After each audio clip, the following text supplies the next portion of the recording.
Hi everyone, Stepan here. Today I'm going to start showing you games from the Liberec Open. Liberec is a relatively weak tournament. I'm going to say I think the average rating was about 1600, maybe 15 or 1700, but something like that. Not too many strong players. There was about 130 people playing. I was in the top 20 on the rating list. And in round one, I got paired against a 1500 opponent, which is what I'd expected. And I don't mean to say that 1500 opponents are easy to play against. There have been some cases in which I've struggled, of course, but I'm expected to win in the first round. Okay, so I had no idea what my opponent plays. Of course, you cannot prepare because you have no idea who you are going to be playing. My opponent played pawn to e4, and I was kind of happy to see this because if I get to play my Caro-Kann, there can be almost no surprises early on. So I'm happy to go into a Caro-Kann unprepared, more so than into any other opening. Okay, pawn c6, d4, d5, e5. Again, in the last video you could have seen the last round from Limone, where I played the exact same position. In this game, though, my opponent did not play the tile with h4, he played knight to f3, the short variation. And same as with the tile, I've spent a lot of time in the last few months preparing specifically the advanced variation of the Caro-Kann, because there are several lines, some in the tile, some in the short, some in the van der Wiel attack, some in other sidelines, which are kind of tricky, and as I said, I spent a lot of time preparing this. Okay, pawn to e6. And here, white's most common move is bishop to e2. There are alternatives which are possible and which are okay, but what my opponent did, I've never seen before, and it just isn't a good move. He played pawn to h3. Now, pawn to h3 is basically a waste of tempo. The only thing it prevents is bishop g4, which can be crucial in some variations. But if he'd played h3 instead of bishop to e2, that gives me way more time for what I'm trying to do. And what I'm trying to do is play c5 and get a good French defense, because my bishop is no longer on c8. In fact, c5 is the best move here. I didn't play it because I dislike playing c5 too early in the advance, when white still hasn't committed either his knight, his bishop, or his c-pawn. That always seems to lead to some complications, and I didn't want any complications. I saw c5 as a possibility, but I decided not to risk anything and to develop first. Okay, if I do play c5, there is no good response. If dc, then bishop c. If c4, which is usually the way to punish an early c5, then I just play dc4, and after bishop c4 I go knight c6, pressure here, and this is a good position for me. If after c5 he plays c3, then I simply go cd4, and if knight d4, bishop g6, if cd4, knight c6, if queen d4, knight c6. And I've achieved one of the main goals, if possible, and that's to develop the knight to c6 straight away. If you can do that, then you have a good French defense. Instead of that, I'd conceded to developing my knight to d7, and in some cases that reinforces c5 as well, because it puts pressure on e5, but it's not the most precise move. Okay, knight to d7, he played bishop to d3, and I should take, so I took queen takes, and now knight to e7, and this is now a very normal position in which he went for the bishop trade, which isn't recommendable in most cases, but more importantly he wasted the tempo on h3, so I should have a fairly easy game. I don't mean to say that black is better or anything, but black should be equal with easy play. Okay, he went knight c3. Now this is definitely a mistake, which after which I was confident that I was going to win. That may be a bold statement, but if you have any experience in the advanced Caro-Kann, you know that c4 breaks are usually the way to complicate matters and to make black's life harder. Also, c3 is the usual response to c5, reinforcing the center. With the knight on c3, c5 can basically be played without any consequences. Neither can white disrupt my center by attacking d5, nor can he defend the d4 pawn with c3. That means that ultimately a piece is going to have to stay on d4 if I play c5 and capture, which means A, the e5 pawn is loose if he takes with the knight, or B, if he takes with the queen, I gain a tempo with knight c6, and again the e5 pawn is going to be loose. So here c5 is the most obvious move. I played a good prophylactic move instead, preparing c5. I think both options are okay. If I play c5 straight away, the only tricky move is knight b5, but there really is no tricks. I can go knight c6, and if he wants to trade off this knight for this undeveloped bishop and lose a pawn in the process, then fine. But I still played a6 first, because there is nothing that could prevent c5. There's just... I'm playing c5 regardless of what he does. If he plays b4, then that's a huge strategic concession, after which I can simply play b5 and play knight b6, knight c4, and eventually overwhelm his position. Again, I have no bad bishop, so putting my pawns on light squares is okay. I have a5 ideas, I have pressure on b4, etc. But after a6, my opponent thought I wanted to play b5, and a6 actually prepares c5, as I said, preventing knight b5, so he played a4. And after a4, he's simply positionally lost, because this pawn cannot be easily defended without giving up too many dark squares, and there is no good response to c5, which I played now. I don't know what to suggest. He played bishop to g5, and I made an inaccuracy here. If you turn on the engine in this position, it says literally black to play and win. cd4 just wins the game on the spot according to the engine. I threw in h6 first, which isn't bad. Black is still much better.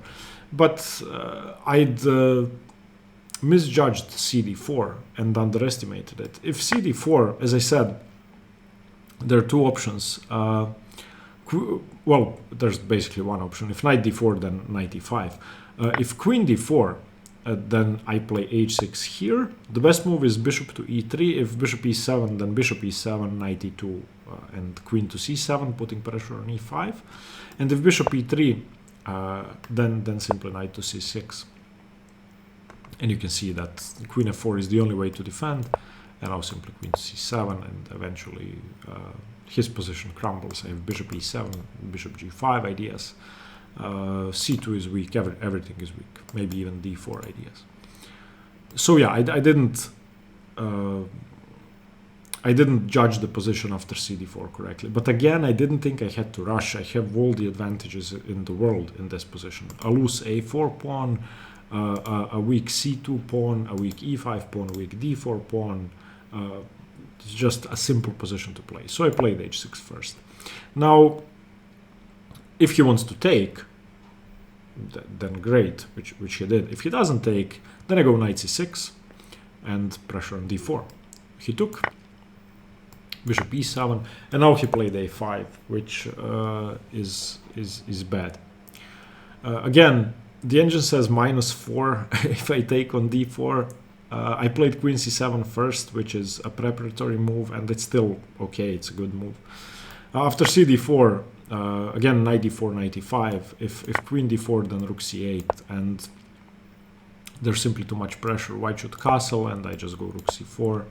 The queen drops back to e3, I go queen to c7, and yeah, everything is falling. If, for example, rook a to d1, then just castles, and I'm preparing bishop c5, or maybe bishop to b4, or maybe I can just take on a4. It's just, everything is fine. So after a5, this is now a liability, and of course it's a loose pawn, which after the exchange I'm going to pick up with bishop b4. So I played queen c7 first, again, not rushing anything. Queen c7 is still a winning move. Castles, castles, rook fe1. I played rook a c8. Again, really no need to rush. And in this position, he released the tension. To be honest, I wanted him to feel pressure because of this tension on d4. In my experience, low-rated players don't cope well with tension in the center, and usually they release it in a bad moment, or they release it. They cannot wait for the stronger player to do something about it because it sort of bothers them. Now, that may be a misconception, but I've noticed it in many of my games. And of course, I welcome DC5 because it's just, I get my pieces into play and he has weaknesses. Okay, so bishop takes c5. Now, in this position, I'm threatening bishop to b4. There's only one way to prevent it, and I calculated it correctly. If he plays rook a4, then I simply go bishop to a7. And bishop a7 means that this knight cannot move. If, for example, queen to d2, trying to defend f2 in advance, then I can just go f6, open up the center, and rook f6, and rook g4 is nothing, because I take on a5, and now this is just too much pressure. This is way too much pressure. I'm attacking the entire position. The idea behind rook a7 is twofold: queen c5 and bishop to b8. In this position, basically, I'm threatening bishop b8 and rook f3. Okay, but my opponent didn't play rook a4, he played knight a4. And after knight a4, he's losing material by force. Bishop b4, c3, bishop a5, b4, bishop b6, knight takes, and they took with the knight. I took with the knight to keep the pressure on c3, to provoke rook c1. Also, maybe I want to jump into c4 with my knight, but mainly I wanted to put pressure on c3. And later on I wanted to play queen c4 if possible, and then queen e4, which is what happened. He played rook ec1, I went back to d7. Now that the rook has vacated the e1 square and left the control of e5, now I'm double attacking e5 and c3. I mean, it's just too many weaknesses. There is no hope for white in this position, unfortunately. I just have a perfectly safe position without any weaknesses, and he doesn't. Okay, he played queen d4. I played rook f to d8 before doing anything else. I wanted to prevent c4. It's prevented now, but this prevents it more. And again, it's hard to find a plan or a move for white. He played g4, which makes his position worse because the knight is now undefended as well. And maybe more importantly, the h3 pawn is undefended as well. So now he has 4 weaknesses. This is now simply unbearable. I have several good ideas, but queen c4 seems extremely straightforward. If that's taken, the c3 pawn inevitably falls. If it's not taken, then queen e3 has to be played, and now queen e4 just wins the game. If he moves the queen, I take on e5, and then he doesn't have time for rook e1 because I play knight f3 check. So the queen has to be taken, and if the queen is taken, I take with the pawn, and now he has no good moves. If he plays knight h2 or knight e1, I take on e5. If he plays knight d2 as in the game, there are 3 good options: e3, knight e5, and knight c5. All 3 are good. I actually spent 15 minutes trying to figure out which is best, ended up playing knight c5. In my analysis afterwards, I concluded that e3 is the strongest. If he moves the knight again, I take on f2, take on e5 for free, so he should really take on e3. And now knight e5, and now too many weaknesses. Okay, knight e5 is also okay, and after knight e4, I can just go rook to d3. Double pressure. If, for example, c4, then rook takes h3. Simple position. But knight c5 was the most straightforward, in my opinion, during the game. Now, basically, the knight has to be taken. If the knight is not taken, if he defends on d2, then I can just take, and this is a winning position. Rook takes c3. If rook d7, rook h3. If rook d8, king h7, rook d7, rook h3, and so on. So after knight c5, he took. I took. He played rook a b1. I don't want to give up my b7 pawn, so rook d7. I still have 3 pawns I can target, so no issues really. He played rook b4, attacking on e4, and now e3, creating another weakness. Again, this has to be taken. If it's not taken, then I'm infiltrating on d2 with the best pawn on the third rank. So fe3, rook c5, he played rook d4. I don't want to trade rooks. It's much easier to win weaknesses with 2 rooks on the board. Rook dc7, he played c4. I took on e5, he played king f2, and I just went back to c5, and he resigned. If he doesn't resign, I win another pawn, whatever he does. If he moves one of the rooks, I just take the pawn for free. If he moves the king anywhere, then I play b5, and the pawn is pinned to the rook. So I win another pawn. I didn't play too precisely. Again, at several points in the game, I should have played c5 much sooner. So here I should have played c5. Here I should have played c5 instead of a6. In this position, I should have taken on d4 instead of h6. Instead of queen c7 here, I should have taken on d4. The rest was okay. So I made 4 mistakes, but I saw the correct moves, but I decided not to risk it, even though they weren't risky. So even though I saw them, I wasn't strong enough to judge them correctly, to judge how much better they were than the alternatives that I played. But still, it was an okay game. To be honest, my opponent helped me win. He weakened himself, and the conversion was easy.